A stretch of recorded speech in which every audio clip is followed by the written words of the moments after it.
Why do you have those bags? Where are you going, Agatha? I've already decided. I'm moving out. What? Now? You're leaving now? Where are you going? What? What has happened? Why are you moving out? I don't want to disturb anyone. I think Victor and I need to lead separate lives. Victor needs his freedom. I'm so upset. Not everyone has the same character. Elena, you're timid and shy. Victor's more reserved. Not everyone is sociable and outgoing like me. I'm too demanding. Now you're being dramatic. I don't fit in here. I'm leaving. I'm going to Betty's. Upset? Does it mean sad? Yes, a combination of sad and angry. Perhaps you didn't like the new furniture Victor bought while you were away. She said she liked the bookcase. Anyway, you're not moving out. Don't be ridiculous. Where will you live? I'm going to stay with Betty for a few weeks. Then I'll decide. Are you two fighting? No. Well, we had an argument last night. You just have to respect other people's decisions more. That's all. You don't have to move out. I think Victor is saying you just have to give him more space, but you don't have to move house to do that. Agatha, it won't be the same without you here. It's just sometimes you're stubborn and selfish. But you're also very caring, loyal, generous, funny. Funny like fun. Humorous. I'm demanding and bossy too, right? Listen, you two. I think we all have to calm down. I don't understand all the words you're using, but insulting each other is not going to help. Victor, you have a lot to do, and I am sure you've been a little anxious recently. Sorry, Agatha. When I'm studying for exams, I become very nervous. This is an important time for me. See? Agatha, he's apologizing, and I'm sure he's going to be kind and understanding from now on.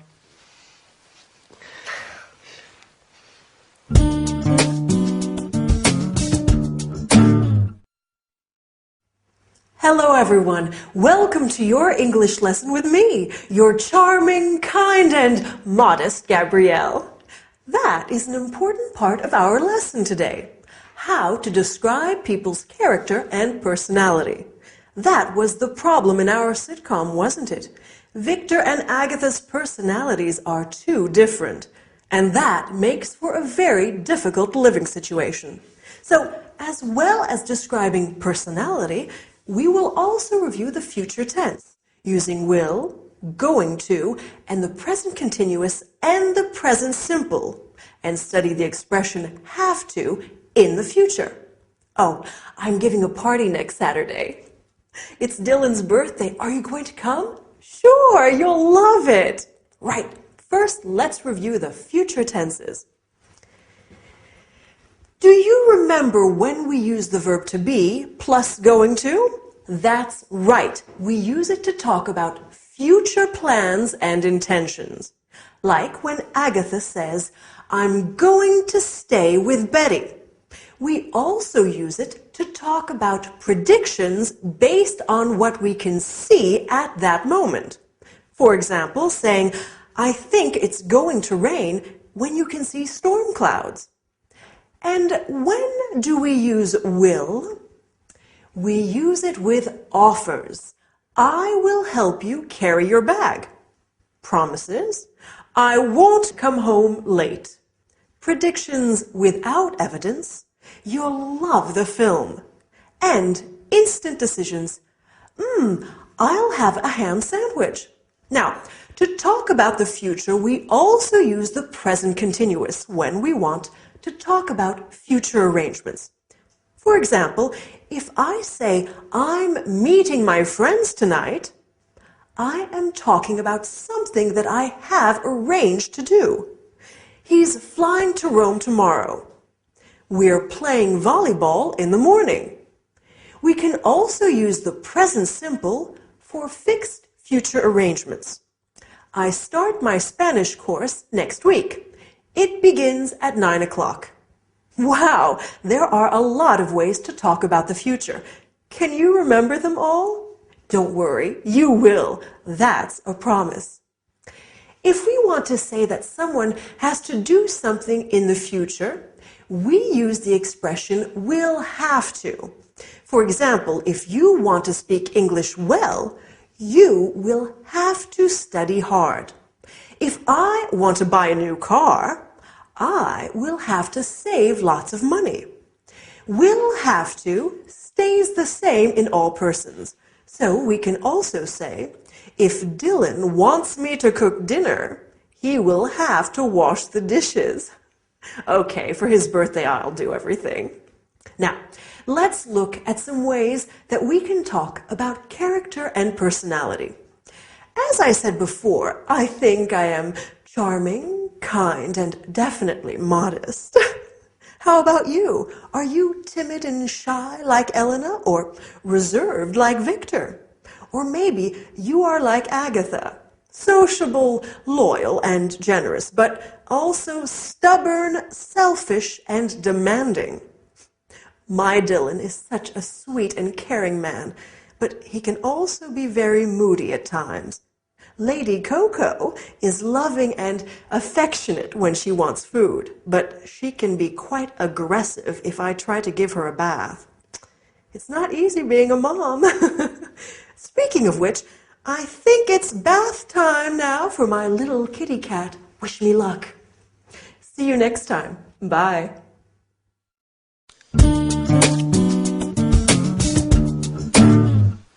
Did you get caught in the rain? Is it still raining? Well, I wasn't swimming in the Thames. The rain started while I was riding back from class. It's still raining now. This weather's terrible. Come and get warm.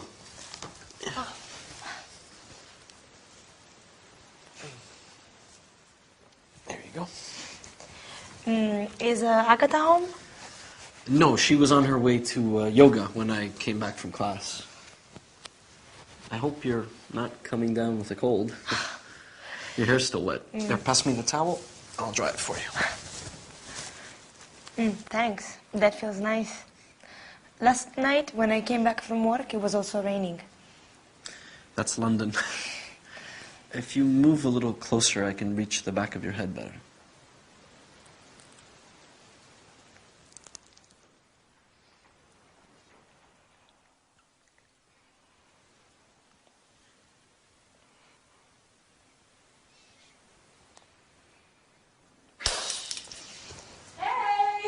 It's just me.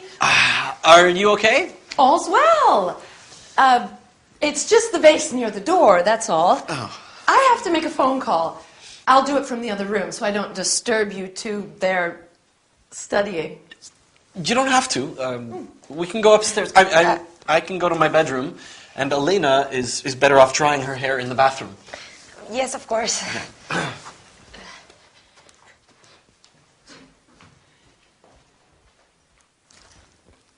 Oh, I have to tell Betty. I can't wait.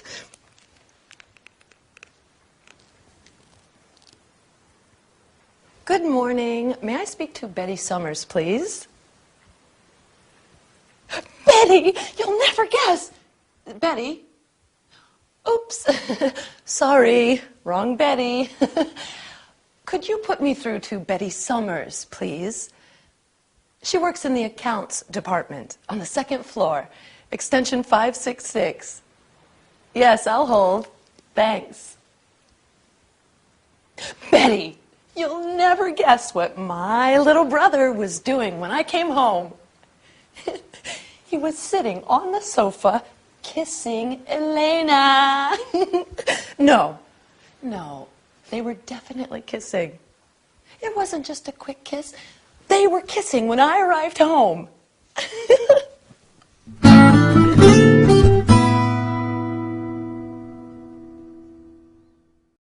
No, listen, Mom, I have to go. My lesson is starting. I'll call you back tonight. Bye. Sorry about that. My mom loves talking on the phone. It's sometimes difficult to get her to stop. Well, how about the sitcom today? It was getting pretty steamy on the sofa, wasn't it? Anyway, let's look at what we are going to study today. First, we will look at the past continuous. For example, I was walking. You were dancing. Then we will look at some prepositions of place and movement, such as in, on, at, and by. Then finally, we will learn some language used on the telephone. Okay? Let's get started. So, when poor Elena came in, she said that the rain started while she was riding back from class. This is an example of the past continuous. The verb to be in the past, so was or were, plus the verb in ing. I was cycling. You were speaking. She was studying. We use the past continuous to describe an action that was in progress in the past. We often use it with the past simple to describe a long action interrupted by another action. For example, I was walking down the street when I saw John. She was washing the car when it started to rain. We also use it to describe two past actions happening simultaneously. As Agatha said, he was sitting on the sofa kissing Elena, meaning he was sitting on the sofa and he was kissing Elena. I was cutting the vegetables while Dylan was pouring the wine. Do you see? Now, let's look at some prepositions of place and movement.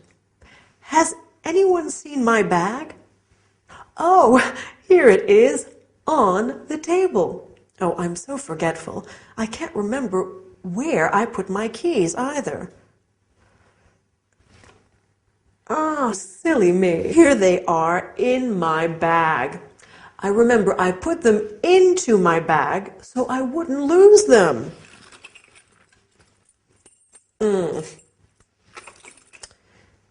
And my glasses? Where are they? Ah, they are in here too. I think I'll take them out of the bag so they don't get broken. Maybe I'll put them onto my head. For safekeeping. That's better. Now, after the lesson, I'm meeting my friend Jade for coffee. I'm meeting her at the flower shop on the high street by the park. I hope I remember. You know what I'm like. Okay, finally, I want us to study some telephone language. Do you remember what Agatha said on the phone? She said, "May I speak to Betty Johnson, please?" This is how we ask for someone on the phone. Then she said, "Could you put me through to?" This is what we say when we are talking to a secretary or receptionist of a business and want to talk to someone specific. Please hold on. To be on hold means to wait to be connected to someone. You often hear some really dreadful music while on hold. We also have some important phrasal verbs in the English telephone language. To pick up is to answer the phone, and to hang up is to end the call. Okay? So now you know how to have a phone conversation in English. Good work.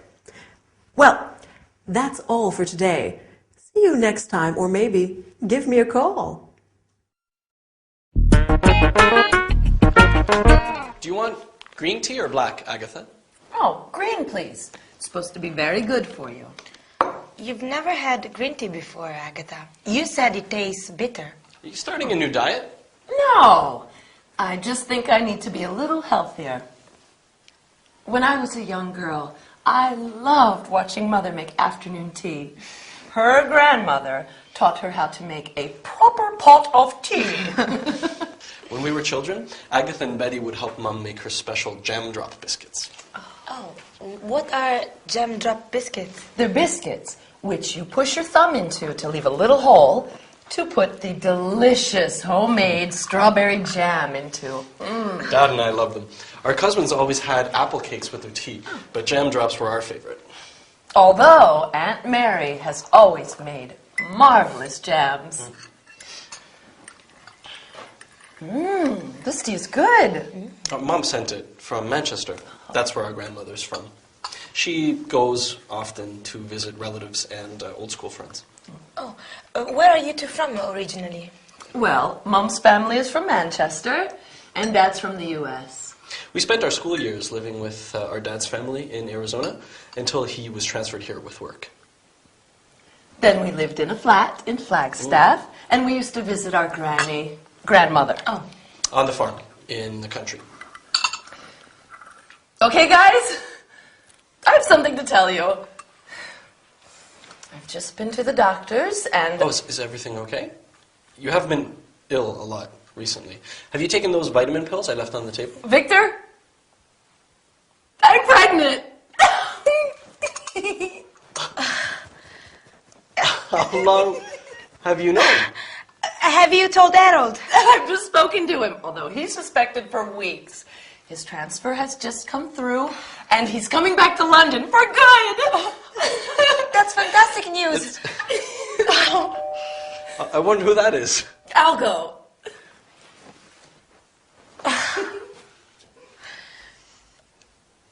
Harold! Oh, what a surprise!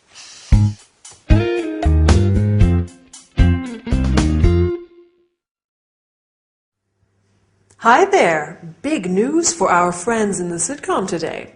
No wonder Agatha is being so careful with her diet lately. And that's great news about Harold coming back, isn't it? Anyway, on with today's lesson. We're going to study the present perfect. For example, I have lived here for 2 years. Then we are going to look at questions and expressions with the word like. I like tea. I would like some carrot cake. Do you remember what Lady Coco is like? Here she is. I'm sure you like her. Finally, we will look at how to describe your childhood. I'm curious. Are you ready? Let's get started. So, in the sitcom today, Elena said, "You've never had green tea before." This is an example of the present perfect. We make the present perfect with the verb have plus the past participle of the verb. I have seen this film twice. We use the present perfect to talk about experiences in our lives when the time is not really important. I have been to India. I have been to South Africa. I've been to France, for example. We can also use it to describe an action that started in the past and continues up to now. He has lived here since 1999. It means he's still living here. I've been singing since I was a child, and I keep doing it now. Another use of the present perfect is to describe an action that happened in the past that has a result in the present, an influence on it. Have you done your homework? Yes, I have. So you can go out now. Agatha said, I've just spoken to him, and now he knows everything. We use the word just when the action happened very recently. You have just learned how to use the present perfect. Well done. Now, let's look at the word like. We use like in many ways. For example, I like chocolate, and I would like some chocolate ice cream. We can also say, I look like my mom. He looks like a rugby player, to describe somebody's physical appearance. We can use like to compare things. Your hair is like silk, or your eyes are like stars. We can also say, what is he like? to ask about someone's appearance and personality. What is Dylan like? He's kind, generous, and very handsome. Compare this to the question, how is he? He's fine, thanks. We ask, how is he, when we are inquiring about someone's health and well-being. How are you? I hope you are fine as well. In our sitcom today, Agatha talks about her past. When we talk about our childhood, we often say, when I was a little girl, or when I was 14. We talk about our past using the simple past tense. Victor says, we spent our school years living with Dad's family. This is another way of describing our childhood. Agatha says, we used to visit our granny. We use used to talk about things that we did regularly in the past. When Lady Coco was a kitten, she used to play with her tail all day long. Anyway, that's all we have time for today. Hope you enjoyed the lesson. Bye!